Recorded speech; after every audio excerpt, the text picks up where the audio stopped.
আজকের এপিসোড আগেই বইলা রাখি, এটা অ্যাডাল্ট এপিসোড, তবে পলিটিক্যাল এপিসোড অবশ্যই। তাই ভিউয়ার ডিসক্রিপশন যারে বলে, মানে শুধু প্রাপ্তবয়স্করা দেখবেন, এটা পারিবারিকভাবে উপভোগের ভিডিও না। আমি কি কোনো খারাপ কথা কইব? না, আমি খুবই গোপন ডাক্তারি বিদ্যার কথা কইব, যা কেউ কখনো আপনারা বলে নাই। আজকালকার দিন হইতেছে এক্সপোজ করার যুগ। প্রাইভেট চ্যাট, প্রাইভেট ছবি, প্রাইভেট ভিডিও, প্রাইভেট ইমেল সবার সামনে উন্মুক্ত করে দেওয়াটাই হ্যাডম ইনভেস্টিগেটিভ জার্নালিজম। আজকে আমি সেই প্রাইভেট স্পেসের গল্প কমো। 6 ফিট বাই 6 ফিটের ডাক্তারের চেম্বারের ভিতরে যা যা ঘটে তার একটা স্ন্যাপশট দেখাবো। আরও গল্প আছে পরে কমনে। তো সেই ছোট্ট ঘরে কত হ্যাডোমালা মানুষজন স্বেচ্ছায় কত কিছু করে, কত রকমভাবে বেজ্জত হয়, সেটা নিয়ে আজকের আলাপ না। আমি কোনো বিশেষ ব্যক্তির গোপন বিষয় নিয়ে আলাপ করব না। আমার আজকের আঙ্গুল আমি অনেকের পুন্দেই দেব। আজকের আলাপ পুটকিতে আঙ্গুল। জি, 40 বছর পার হইলে স্ত্রী পুরুষ সকলের চোখে চাইলসা হয়, আর সকল পুরুষ 40 বছর বাইসা থাকলে ডাক্তারের আঙ্গুল তারে নিতেই হয়। মানুষ ভাবে সে পৃথিবীর কেন্দ্র, সে ভাবে সে প্রেম, রাজনীতি আর পরমাণু ফিজিক্স বুঝে, কিন্তু সে জানে না সে তার পুটকিতে কি ঘটতেছে। আর সেই অন্ধকারে এই ডাক্তারেরা নিপুণ দক্ষতায় কাজ করে। সে জীবনের এক নতুন অধ্যায়কে আঙুল দিয়া অনুভব করে। আমেরিকানরা আঙুল দেওয়ার একটা সাইন আবিষ্কার করেছে। এটা হইতেছে এরকম, মানে মাঝের আঙুল পশ্চাতে ঢুকবে। এটা আবিষ্কার যে করেছে সে জিন্দিগিতে কারো আঙুল ঢুকায় নাই। সে মনে করেছে এই আঙুল যেহেতু বড় তাই বেশি ভিতরে ঢুকবি। মিস্টার বিনের একটা সিনেমা আছে, আমেরিকায় গিয়ে শিখেছে যে সে মনে করেছে থামস আপ এটার আমেরিকার ভার্সন হইতেছে এটা। হ্যাঁ দেখান এডিটর সাহেব, এটা দেখান, পোলাবান স্যাড়া বেড়া এরা মজা পাবিনি।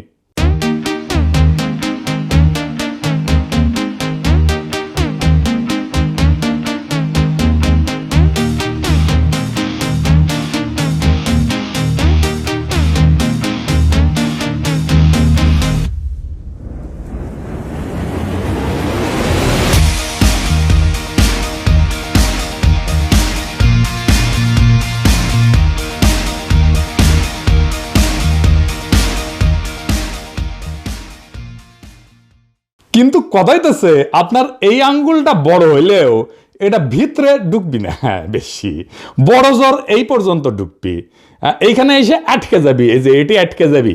হ্যাঁ, তার উপরে এই আঙ্গুল শক্তিশালী না। হ্যাঁ, পুটকির ভিতরে আঙুল আপনি ঢুকাইতে পারবেন না, ভেঙে যাবে, আঙুল ভেঙে যাবে, কিন্তু পুটকির কিছু হবে না। পুটকির স্ফিংটার হেভি টাইট, বুঝছাও? সেই জন্যে আমেরিকান ফাকিং সাইন, আমেরিকান ড্রিমের মতোই অকাজের ইচ্ছা আছে, কিন্তু কখনো এটা বাস্তব হবে না। তাইলে কোন আঙ্গুল সবচেয়ে কার্যকর? সেটা তর্জনী। এটা শক্তিশালী, পুটকির সকল রেজিস্ট্যান্স ভেদ করে গভীরে ঢুকে যেতে পারে। সেই সত্যটা আবিষ্কার করেছিল দুনিয়াতে প্রথম কে? পলিটিক্যালি জানেন, সোহরাওয়ার্দীর বডিগার্ড শেখ মুজিব। এই জন্যই সে আঙ্গুল নাচায় নাচায় নাচায় নাচায় বক্তিমা ছাড়িত। আর এই জন্যে রক্ষী বাহিনীর লোগো ছিল এই আঙ্গুল। সে জানতো বাংলাদেশের কোন দেশে আঙ্গুল এই ঢুকাবে। এক সময় বাংলাদেশের পদ মারার জন্য তার তর্জনীর আস্ফলন ছিল। তার মানে এই তর্জনী ইজ অলসো পলিটিক্যাল তর্জনী, মানে ক্ষমতা। পুটকিতে আঙুল ঢুকায় এই পরীক্ষার নাম হইতেছে ডাক্তারি ভাষায় পার রেক্টাল এক্সামিনেশন, ইংরেজিতে পিআর। আমাদের পিআর পদ্ধতিতে নির্বাচন নিয়ে খুব আলোচনা হইতেছে। এটাও পন্দে আঙুল দিবে দেশের। যাই হোক, ওই আলাপ পরে করুন নি। আমাদের সময় যখন আমরা মেডিকেল কলেজে পড়ি, ওই সময় একটা হিন্দি সিনেমায় ছিল মাইনে পিয়ার কিয়া। তো আমরা যদি কারো পন্দে আঙুল দিতাম তাহলে আইসে কইতাম মাইনে পিয়ার কিয়া। এই পিয়ার কইরা মানে পন্দে আঙুল দিয়া ডাক্তাররা আসলে কি জানতে চায়? জানতে চায় সত্য। আঙ্গুল দিয়া সত্য আবিষ্কার। সত্য সবসময় মুখ দিয়ে আসে না, কখনো কখনো সত্য বাইর হয় অন্য পথে। একজন রোগে আসছিল, কইল ডাক্তার আমার মনে হয় আমি ভালো আছি। তা আমি কইলাম আমিও মনে করি আপনি ভালো আছেন, কিন্তু আমার আঙুলে বিশ্বাস নাই, বুঝেছাও? তখনই আমি বুঝলাম সক্রেটিস বলছিলেন নো দাই সেলফ, মানে নিজেকে চেনো। আমি বলি এটা গভীর দার্শনিক প্রশ্ন। নিজেরে চিনবে কি? নিজের পন্দের খবর রাখে না, যে নিজের পন্দ চিনতে পারে না, অন্যের সাহায্য লাগে নিজের পন্দ চেনার জন্য, সে নিজেরা জানবে কিভাবে? পদ হচ্ছে এই শরীরের সেই গভীর জায়গা যেগুলা সবাই এড়ায় চলে, কিন্তু আমি ঢুকি, ডাক্তারেরা ঢুকে বীরের মতো, কিন্তু বিনীতভাবে। আমি যখন গ্লাভস পরি না ওই পন্দে আঙুল ঢোকানোর সময়, তখন সেটা শুধু প্রোটেকশনের জন্য না, ওইটা হইল প্রতিজ্ঞা। একটা ঠান্ডা লুব্রিকেন্ট যখন রোগীর পেছনে যায়, সে জানে এই লোকটা আমাকে ধোকা দিবে না, এই লোকটা ব্যথা দিলেও শেষ পর্যন্ত রিপোর্ট দিবে। অনেকে ভাবে প্রেম কঠিন। না ভাই, প্রেম হইল চোখে চোখ রেখা, একসাথে গান শোনা। কিন্তু পন্দে আঙ্গুল পার রেক্টাল এক্সাম, সে চোখে চোখ রেখে পেছন দিয়ে ঢুকে যায়। তাও এক্সপ্রেশন দিতে হয়, রিল্যাক্স রিল্যাক্স, ডিপ ব্রেথ। কি রোমান্টিক! প্রথম ডেটে প্রেমিক প্রেমিকা চোখে চোখ রাখে, কিন্তু পন্দে আঙুল দেওয়ার সময় চোখে চোখ রেখা, হাত ঢুকে যায় পিছনে। ডায়ালগও রোমান্টিক, রিল্যাক্স, ডিপ ব্রেথ। ভোট গেলে, ডেটে গেলে ক্যান্ডেল লাইট, আর রেক্টাল এক্সামিনেশনের টর্চ লাইট।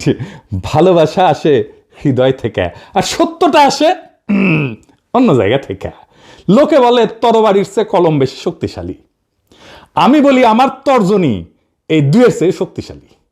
একটা তরবারি জীবন নিতে পারে, একটা কলম আইন লিখতে পারে, কিন্তু আমার আঙ্গুল একজন ক্ষমতাবান পুরুষকে, একজন ক্ষমতাশালী সিইওকে, একজন পদকজয়ী জেনারেলকে এক শীতল পিচ্ছিল মুহূর্তে তার জীবনের সমস্ত সিদ্ধান্তের কথা পুনরায় ভাবতে বাধ্য করতে পারে। লুব্রিকেন্টটা যখন প্রথম ত্বকে স্পর্শ করে, তখন যে একটা হিমশীতল শিহরণ বয়া যায়, ওইটা হলে ইগোর বেলুন ফুইটা চুপসে যাওয়ার শব্দ। এই অনুভূতি যে কোনো কবিতার চেয়েও সৎ, যে কোনো প্রার্থনার চেয়েও গভীর, যে কোনো বিপ্লবের চাইতেও ভয়ঙ্কর। আমি ডাক্তারি করলে হয়তো এই সময়টাকে রোমান্টিক করতাম। হাতে গ্লাভস পরতে পরতে টেনিসনের অ্যানসিয়েন্ট সেইজের লাইনগুলো আওড়াইতাম। মনে আছে, for we are bound where mariners has not yet dare to go, and will risk the ship ourselves and all. আমরা যাব যেখানে কোনো যাইনি নে সাহস করি, ডুবি যদি তবে ডুবি না কেন, ডুবুক সবই ডুবুক তরি। আরো জোরে শ্বাস। ওয়াও! আমার সংক্ষিপ্ত ডাক্তারি জীবনে আমি 1000টা পন্দে আঙ্গুল দিছি। সবাই আলাদা, কিন্তু একটা জিনিস, সবারই একটা পয়েন্ট থাকে। তারা বলে, ডাক্তার সাহেব আর না। 5th ইয়ারে আমি ফাইনাল পরীক্ষা দিচ্ছি। সার্জারির মেডিকেল কলেজের ফাইনাল পরীক্ষায় সারাদিন ধরে চলে। একটা কেস থাকে, বলা হয় লং কেস। মানে আপনাকে একটা সত্যিকারের রোগী দেওয়া হবে, একটা বেড দেওয়া হবে, আপনি সেই রোগীকে দেখবেন, তার কি রোগ হতে পারে সেটা ডায়াগনোসিস করবেন, কি কি পরীক্ষা নিরীক্ষা দেওয়া যেতে পারে সেটা দেখবেন, এবং আপনাকে ওই রোগীর বিছানার পাশে সেই বাঘা বাঘা প্রফেসররা আইসা প্রশ্ন জিজ্ঞেস করবে। আপনি কি পাইছেন, কেন পাইছেন, কেন মনে করতেছেন এটা এই অসুখ ওই অসুখ না। এই পুলসেরাত পার হইতে হবে, তাইলে আপনি নামের আগে ডাক্তার লিখতে পারবেন। তো আমার ভাগ্যে পড়লো একজন রোগী যার প্রোস্টেটের সমস্যা। এই রোগীকে পুটকিতে আঙুল দিয়ে এক্সামিনেশন করতেই হয়। আমি হিস্ট্রি টিস্ট্রি নিয়ে তারে এক্সামিনেশন করার জন্য গ্লাভস চাইলাম, ভেজলিন চাইলাম, আর কইলাম ওয়ার্ড বয়কে পর্দাটা লাগাই দেন ভাই। পর্দা লাগানো শেষ হইলো, আমার গ্লাভস পরাও শেষ। আমি হাতে ভেজলিন লাগাইতেছি আঙ্গুলে ভালো করে, এটা প্রবেশ করাবো একটু পরেই। তো ওই লোকটা আমার গলা জাপটায় ধরে আমারে কইল, আমারে কইবেন না। প্রেমিকাও এত আবেগ নিয়ে প্রেমিকার গলা চাপটায় ধরে না। তাই কইলাম, কি কইরেন না ভাই, ওই যে ওইটা। আমি বললাম, আমাকে তো করতেই হবে, আমাকে তো দেখতে হবে, আমাকে পরীক্ষা দিতে হবে, পাশ করতে হবে, আমাকে প্রশ্ন জিজ্ঞেস করবে। সে তখন আমার পা জড়ায় ধরে বলল, আপনার পায়ে পড়ি, আমাকে এই কাজ কইরেন না। আমার সামনে দৃশ্যপট পাল্টায় গেল। মনে হইলো আমি একটা সিনেমার ভিলেন, আমার সামনে এক উদ্ভিন্ন যৌবনা নায়িকা যে আমার পা ধরে বলতেছে, আমার এই সর্বনাশ করবেন না। আমি বললাম, আমি এই কাজ না করলে আমি কিভাবে বুঝবো যে আপনার এইটা একটা নিষ্পাপ প্রোস্টেটের নন ক্যান্সারাস ফুলে ওঠা নাকি ক্যান্সার, আমাকে তো দেখতে হবে। রোগী বলল, স্যার আমি গ্যারান্টি দিতেছি এটা ক্যান্সার না। বললাম, কেমনে বুঝবেন এটা ক্যান্সার না, আপনার তো রোগী। সে বলল, আমার এই পন্দে কি কম মানুষ আঙুল দিছে, আর আমি এই পরীক্ষার কেস হিসেবে কি কম দিন ধরে আছি? ডাক্তার সাহেব। তার মানে সে পন্দে আঙুল দিতে দিছে সবাই রে, কিন্তু আমাকে সে দিতে রাজি না।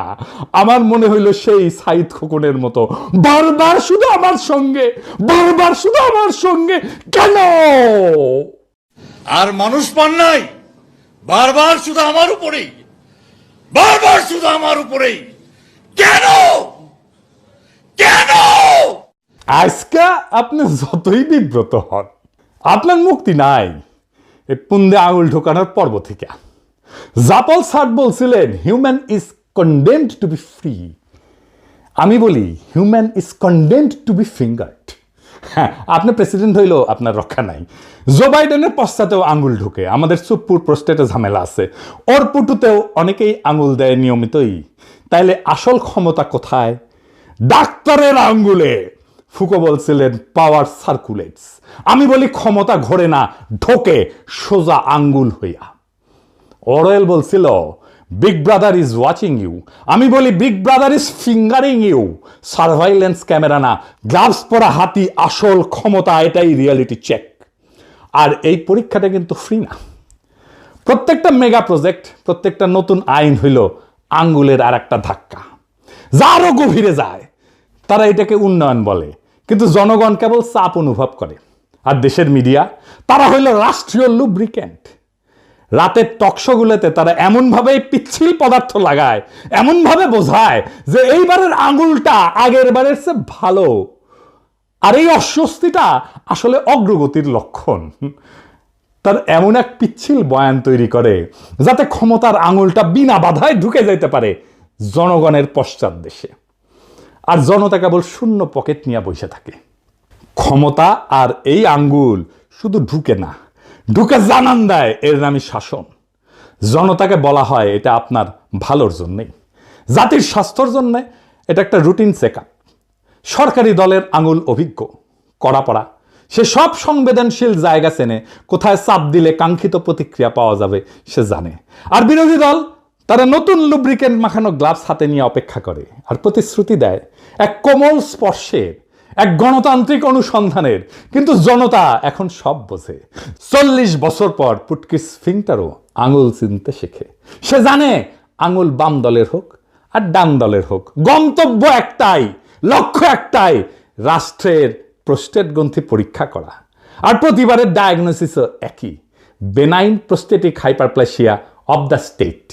রাষ্ট্রযন্ত্র ফুলে উঠছে, পয়সা উঠছে, পথ আটকায় রাখছে সমস্ত সম্ভাবনার, আর শান্তিতে কাউকে পেশাব করতে দিচ্ছে না। ভোটও একটা পন্দে আঙুল দেওয়া। দেশ মনে করে চিকিৎসা হচ্ছে, পুরা রাষ্ট্রযন্ত্র জনতাকে বলে জোরে নিঃশ্বাস নেন এই ভোটের উন্মাদনা জাগানোর জন্য, তারপরে নিঃশব্দে ঢুকায় দেয় আর এক নতুন আঙ্গুল, নতুন ক্ষমতা। আওয়ামী লীগের আঙুল বাইর হয়েছে মাত্র, এখন বিএনপি রেডি হয়েছে গ্লাভস পইরা। আওয়ামী লীগের নৌকার সাইজ বড়, তাই বহুত কষ্ট হয়েছে। তবে আগামীর ধানের শীষ খুব শান্তির হবে না, ওইটা শুয়া আছে, ধানের মধ্যে শুয়া আছে, ওইটা যখন যাবে তখন টের পাবেন। আওয়ামী লীগ বলে রিল্যাক্স, এইটা আপনার ভালোর জন্যে। বিএনপি বলে আমরা সফট টাচ দেব, কিন্তু জনগণের সিংটা শিখে গেছে, পার্টি পাল্টায় কিন্তু আঙ্গুলের গন্তব্য ওইটা পাল্টায় না। বাঙ্গুল্যান্ডের সকল প্রগতিশীলরা সলজ্জ সম্পদের হেফাজত করেন।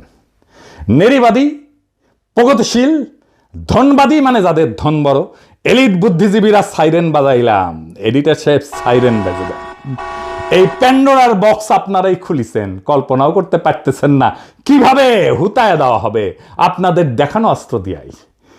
আপনারা এক অন্ধকার গুহার দরজা খুলে দিছেন, যেখানে আমি হয়তো কখনোই পা দিতাম না, এইবার আমারে পা দাবাইছেন। অন্ধকার গুহা নিয়া প্লেটো এক দার্শনিক আবিষ্কার করছিলেন।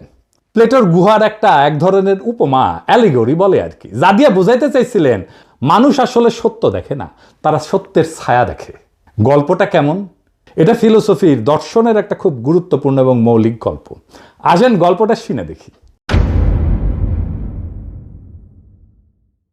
ধরেন একটা গুহার ভিতরে কয়জন মানুষ ছোটবেলা থেকে বন্দী, তাদের হাত পা বাঁধা, মাথাও ঘুরাইতে পারে না, তারা শুধু গুহার দেয়ালের দিকে তাকায় থাকতে পারে। গুহার পিছন দিকে একটা আগুন জ্বলতেছে জল জল কইরা, আর সে আগুনের সামনের দিকে কিছু মানুষ জিনিসপত্র নিয়ে হাঁটাহাঁটি করতেছে, মূর্তি, পশু, গাছপালা। এর ফলে কি হয়? গুহার দেয়ালে সেই জিনিসগুলার ছায়া পড়ে। বন্দি মানুষগুলা জীবনে কখনো আসল জিনিস দেখে নাই, তারা শুধু সেই ছায়াগুলাই দেখে, তাই তারা ভাবে ছায়াটাই আসল সত্য। একদিন যদি হঠাৎ করে তাদের মধ্যে থেকে একদিন কেউ মুক্ত হইয়া বাইরে যায়, তার তো প্রথমে চোখ ধাঁধায় যাবে।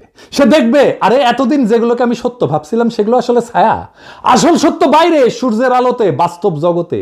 যদি সেই লোকটা আবার গুহায় ফিরে গিয়া অন্যদের বোঝাইতে চায় তোমরা যা দেখতেছো সেটা সত্য না, বাকিরা বিশ্বাসই করবে না, হাসাহাসি করবে, বলবে এই পাগল কি সব আজগুবি কথা বলতেছে। আমি হইতেছি গুহা থেকে বাইর হয়ে যাওয়া সেই মানুষ যে ফিরে আইসা নতুন দুনিয়ার গল্প বলতেছি। এর মানে কি? মানে প্লেটো বলতে চাইছেন আমরা সবাই আসলে এক ধরনের গুহায় বাস করি। আমরা সমাজ, রাজনীতি, মিডিয়া এই সমস্ত দেখানো ছায়া দেখা ভাবি এ সমস্তই সত্য, কিন্তু আসল সত্য এর বাইরে গভীর চিন্তা এবং জ্ঞান অর্জনের মাধ্যমে ধরা যায়। সেই জন্যই আমি প্রশ্ন তুলি, সেই জন্য আমি নতুন সত্যের সামনে দাঁড় করায় দিই জাতিকে। সকলে বিভ্রান্ত হইয়া যায়, মনে করে এতদিন যা জানছি সব ভুল। কেমনে হয়? আমি সেই মানুষ যে গুহায় কোনো ছায়া দেখি না, আমি গুহার গভীরে যা অনুভব করি। আমাকে যদি বলা হয় আপনি তো ডাক্তারি করেন নাই, কিন্তু ডাক্তার হিসেবে আপনার কোনো অন্তিম ইচ্ছা আছে, আমি বলবো হ্যাঁ আছে। আপনারা যদি জিজ্ঞাসা করেন কি সেইটা, আমার পৃথিবীতে একজনেরই পন্দে আঙুল দিয়া পরীক্ষা করার ইচ্ছা আছে, সেটা হইতেছে ওয়াকারের পোতবালক। ও নিজে বড় ইনভেস্টিগেটিভ জার্নালিস্ট, ইনভেস্টিগেটিভ জার্নালিজম করে, কিন্তু আমার গবেষণার আকাঙ্ক্ষা হচ্ছে যে কিভাবে বাংলাদেশের দুই জাদরেল জেনারেল আজিজ আর জেনারেল ওয়াকার, এই দুইজন একই পোতবালককে পছন্দ করলো। দুইজন জেনারেল একই পোতবালককে পছন্দ করছে, এটা ইতিহাসে নাই। এটা ইতিহাসের এক অবিস্মরণীয় ঘটনা। আর দ্বিতীয় কারণ হইতেছে আমি কখনো কুত্তার পন্দে আঙ্গুল দেই নাই, এই প্রথম এই একটা কুত্তার পন্দে আঙ্গুল দিয়া দেখতে চাই। আমি যেহেতু ভেটেরিনারি সার্জন না, আমার এই সুযোগ হবে না কোনোদিন। আমি ওর পন্দে আঙ্গুল দিয়া দেখতে চাই, কুত্তার পন্দে আঙ্গুল দিয়া কেমন অনুভূতি হয়। আমি আঙ্গুল দিয়া দেখতে চাই এর মধ্যে বিশেষ কি আছে এই দুই জেনারেলকে আকর্ষণ করলো। নিশ্চয়ই কিছু আছে। তবে এই পদ বালক যদি পদের বুটিক খোলে, আমি সেখানে তার মার্কেটিং ক্যাম্পেইন করে দেবো বিনা পয়সায়, স্ট্র্যাটেজি তৈরি করে দেবো, মার্কেটিং প্ল্যান তৈরি করে দেবো, প্রফিট লস অ্যাকাউন্ট তৈরি করে দেবো, তার সাথে সাথে আমি তার বিজ্ঞাপনও করে দেবো। বিজ্ঞাপনের জিঙ্গেলও তৈরি করে ফেলছি, শুনবেন সেই বিজ্ঞাপনের জিঙ্গেল। এমন পুটু কোথাও খুঁজে পাবে না কো তুমি, সকল পুটুর রানী সেজে স্বামীর পুটু ভূমি, সেজে স্বামীর পুটু ভূমি, সেজে স্বামীর পুটু ভূমি। No!